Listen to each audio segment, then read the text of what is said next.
Les Chants de Maldoror by le Comte de Lautre, Canto 2, Section 14.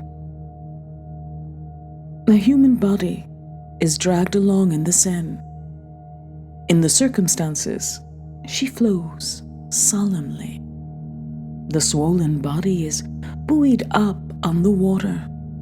It disappears beneath the arch of a bridge.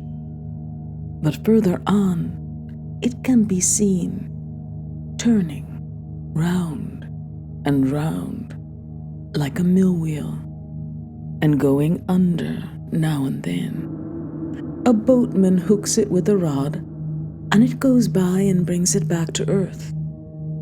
Before it is brought to the morgue, the body is left on the bank for some time to revive it, if possible. A dense crowd gathers around the body. Those who cannot see because they are at the back push those in front as much as they can.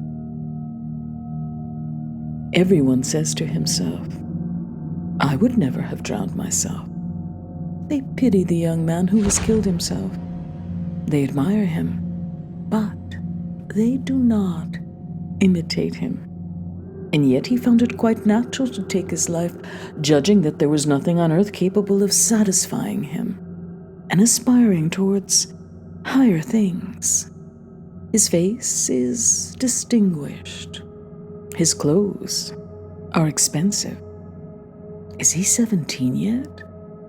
That is dying young. The stunned crowd continues to gape at him. Night is coming on.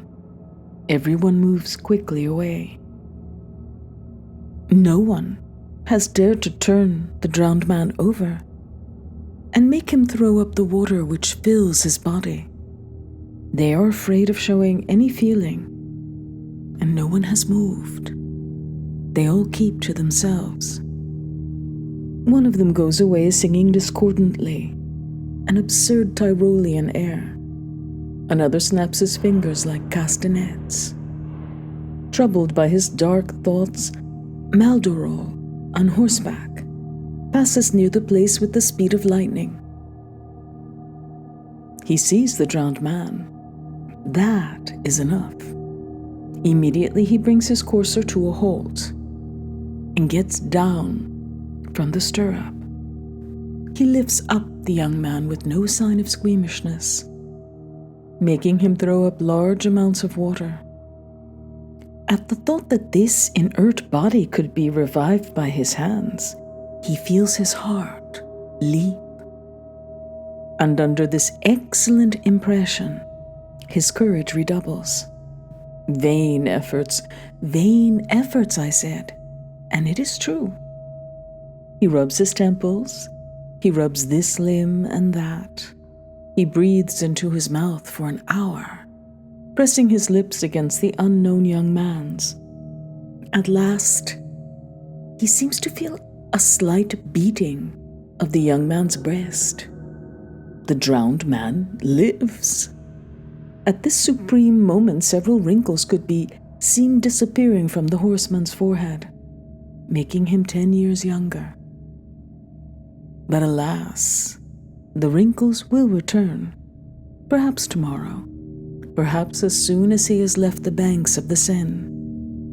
Meanwhile, the drowned man opens his lusterless eyes and thanks his benefactor with a wan smile, but he is still very weak, and he cannot move at all. How fine it is to save someone's life, and how many faults are redeemed by this action. The bronze-lipped man, preoccupied till then with snatching him from the arms of death, looks at the young man more attentively, and his features are not unfamiliar to him. He says inwardly that there is not much difference between the blonde-haired young man who had just nearly drowned and Hoser.